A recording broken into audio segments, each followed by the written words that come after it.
بسم اللہ الرحمن الرحیم۔ السلام علیکم۔ ایک دفعہ ایک عورت سلطنت عثمانیہ کے سلطان عبد المجید کے پاس مقدمہ لے کر حاضر ہوئی اور فرمایا، سلطان معظم، ہمارے گاؤں کے قاضی کے پاس میں ایک مقدمہ لے کر گئی تھی تاکہ قاضی صاحب انصاف پر مبنی فیصلہ کر کے مجھے انصاف دلائیں، لیکن بدقسمتی سے میں جب قاضی صاحب کے پاس گئی تو اس وقت قاضی صاحب اکیلے موجود تھے۔ قاضی صاحب میرا حسن دیکھ کر پاگل ہو گئے اور اس نے مجھے بدکاری کی دعوت دی۔ میں ایک نیک اور پاک باز عورت ہوں اور میں نے قاضی صاحب کی دعوت کو ٹھکرا دیا۔ پھر قاضی صاحب کہنے لگا، تم نے اگر میری بات نہ مانی تو میں فیصلہ تمہارے حق میں دینے کی بجائے تمہاری مخالفت میں دے دوں گا اور اس کے نتیجے میں تمہیں بڑی سی بڑی سزا ملے گی۔ سلطان عبد المجید نے اس عورت سے پوچھا، پہلے یہ بتاؤ تمہارا مقدمہ کیا تھا اور تم قاضی صاحب کے پاس کیا مقدمہ لے کر گئی تھی؟ تو وہ حسین و جمیل عورت کہنے لگی، سلطان معظم، ایک دن میں خیمے میں دوپہر کے وقت بیٹھی ہوئی تھی اور مجھے باہر گھوڑی کی آواز سنائی دینے لگی۔ مجھے ایسا لگا کہ میری پڑوسن کی گھوڑی جو ہمارے خیمے سے کچھ فاصلے پر بندھی ہوئی تھی وہ کسی تکلیف میں ہے۔ جب میں اس کے قریب گئی تو مجھے پتہ چلا کہ گھوڑی پیاس کی شدت کی وجہ سے چلا رہی ہے۔ میں سیدھا اپنے خیمے کے اندر گئی اور پانی والا برتن اٹھایا اور جا کر گھوڑی کے آگے رکھ دیا۔ گھوڑی پیاس کی شدت سے بہت کمزور ہو چکی تھی۔ اس نے فوراً سارا پانی پی لیا، لیکن بدقسمتی سے اس پانی میں کچھ ایسی زہریلی چیز گر گئی تھی۔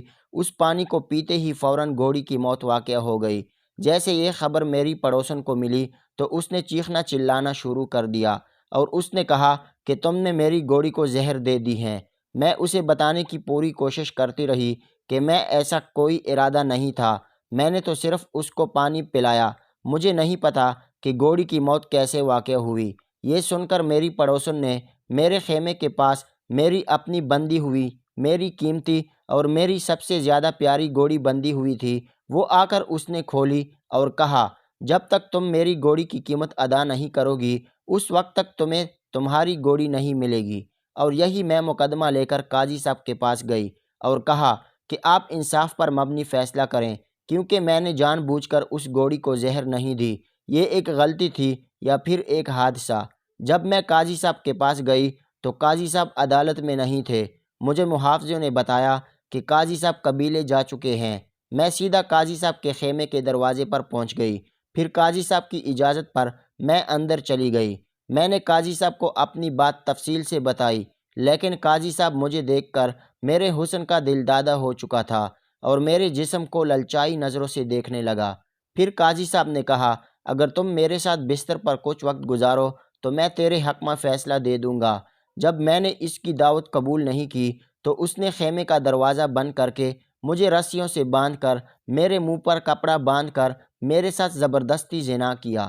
جب میں خیمے سے باہر نکلی اور چلانے لگی کہ قاضی صاحب نے میرے ساتھ زیادتی کی ہے تو الٹا اس کے سپاہی نے مجھے دھکے دے کر وہاں سے نکال دیا۔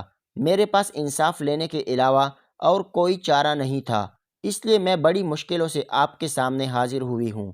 یہ سن کر سلطان عبد المجید نے کہا، تیری بات بالکل درست ہے، لیکن تمہیں اپنا فیصلہ کسی شہر کے قاضی کے پاس لے کر جانا چاہیے تھا، نہ کہ ایک سلطان کے پاس۔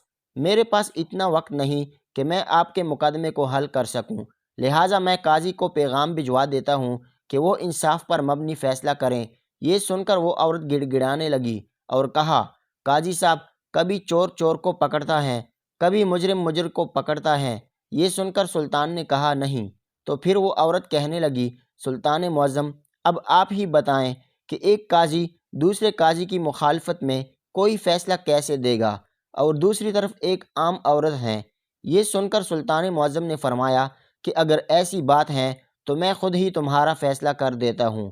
دوستوں، یہاں آپ کو سلطنت عثمانیہ کے عظیم سلطان کے بارے میں بتاتے چلیں۔ آپ سلطنت عثمانیہ کے 31ویں سلطان تھے، جنہوں نے 2 جولائی 1839 کو اپنے والد محمود ثانی کی جگہ تخت سنبھالی تھی۔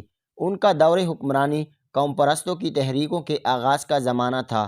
سلطان نے عثمانیت کے فروغ کے ذریعے قوم پرستی کو روکنے کی ناکام کوشش کی، حالانکہ انہوں نے نئے قوانین اور اصلاحات کے ذریعے غیر مسلم اور غیر ترک اقوام کو عثمانی معاشرے میں ضم کرنے کی بھرپور وسیع کوشش کی۔ انہوں نے مغرب اور یورپ کی اہم سیاسی قوتوں برطانیہ اور فرانس کے ساتھ قریبی تعلقات استوار کیے اور انہی اتحادیوں کے ذریعے روس کے خلاف جنگ کرائمیا لڑی۔ 30 مارچ 1856 کو معاہدہ پیرس کے ذریعے سلطنت عثمانیہ کو یورپی اقوام کا باقاعدہ حصہ قرار دیا گیا۔ عبد المجید کی سب سے بڑی کامیابی تنظیمات اعلان اور نفاذ تھا، جس کا آغاز ان کے والد محمود ثانی نے کیا تھا۔ اسی طرح 1839 سے ترکی میں جدیدیت کا آغاز ہو گیا۔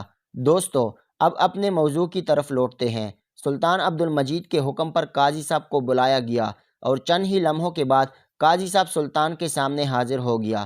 سلطان عبد المجید قاضی صاحب سے مخاطب ہوا اور کہا، کیا یہ عورت سچ کہہ رہی ہے؟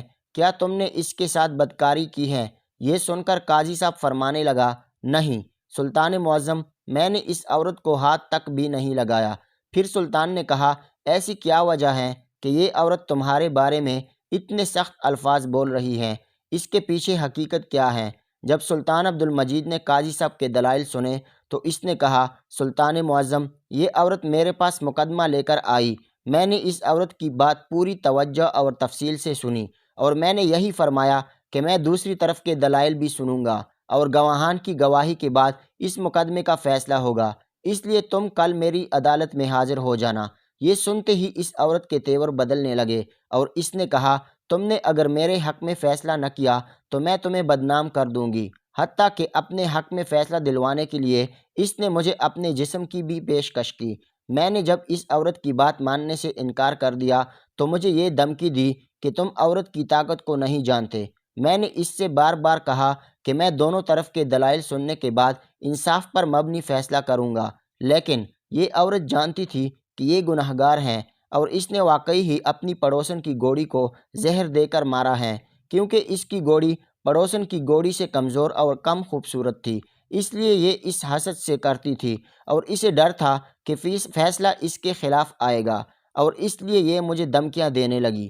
جب میں نے اس کی بات نہیں مانی تو اس نے مجھ پر گھناؤنا الزام لگا کر آپ کے پاس آ گئی۔ آپ چاہیں تو قبیلے والوں سے پوچھ لیں یا خیمے کے دروازے پر موجود محافظوں سے معلوم کروا لیں۔ یہ سن کر وہ عورت کہنے لگی، سلطان معظم، وہ قبیلہ اس کا اپنا قبیلہ ہے، یہ اس قبیلے کا قاضی ہے، اور بات رہی محافظوں کی، کیا وہ اپنے سردار کے خلاف گواہی دیں گے؟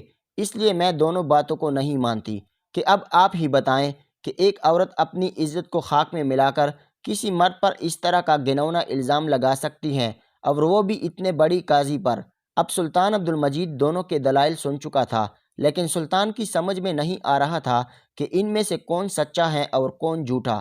اس عورت کے پاس نہ کوئی ثبوت تھا اور نہ ہی قاضی صاحب کے پاس کوئی ایسا ٹھوس ثبوت تھا جس سے ان دونوں میں سے کوئی بھی بے گناہ ثابت ہو سکے۔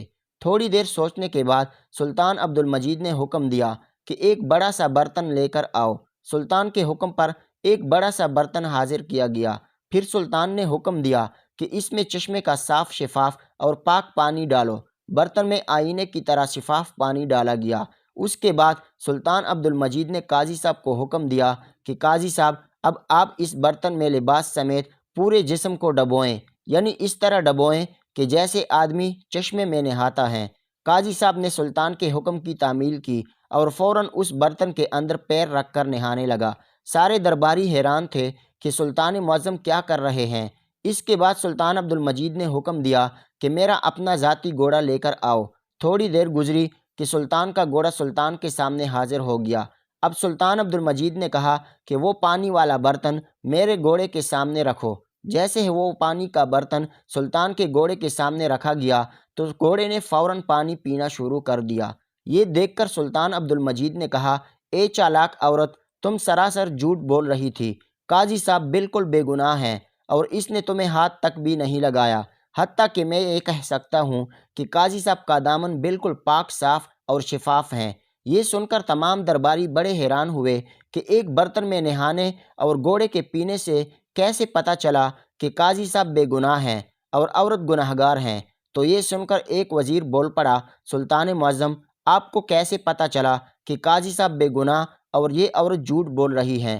تو سلطان عبد المجید نے کہا کہ میرے گھوڑے کی یہ خاصیت ہے کہ نجس پانی کو منہ نہیں لگاتا، پینا تو دور کی بات ہے، اگر قاضی صاحب نے اس کے ساتھ بدکاری کی ہوتی تو یہ پانی نجس ہو جاتا اور گھوڑا اس کو کبھی منہ نہیں لگاتا، اس لیے یہ عورت سراسر جھوٹ بول رہی ہے۔ اس کے بعد سلطان نے اس عورت کو کہا کہ اپنے الفاظ میں تم سارا سچ بتا دو، ورنہ تمہیں ایسی سزا ملے گی کہ تم اوروں کے لیے نشان عبرت بن جاؤ گی۔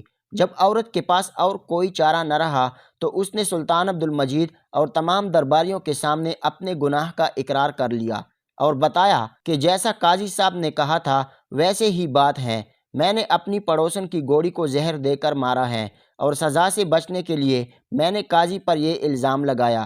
اس کے بعد سلطان عبد المجید نے فیصلہ سنایا کہ گھوڑی کے قتل کے عوض تمہیں گھوڑی کا جرمانہ ادا کرنا ہوگا، اور ایک معزز اور نیک ایماندار قاضی پر الزام لگانے کے جرم میں تمہیں 1 سال کے لیے زندان میں ڈال دیتا ہوں۔ اور اسی طرح سلطان عبد المجید نے نہایت ہی عقل مندی کے ساتھ اس عورت کی چالاکی کو پکڑ کر قاضی صاحب کو انصاف دلایا اور اس جھوٹی عورت کو اپنے پایہ انجام تک پہنچا دیا۔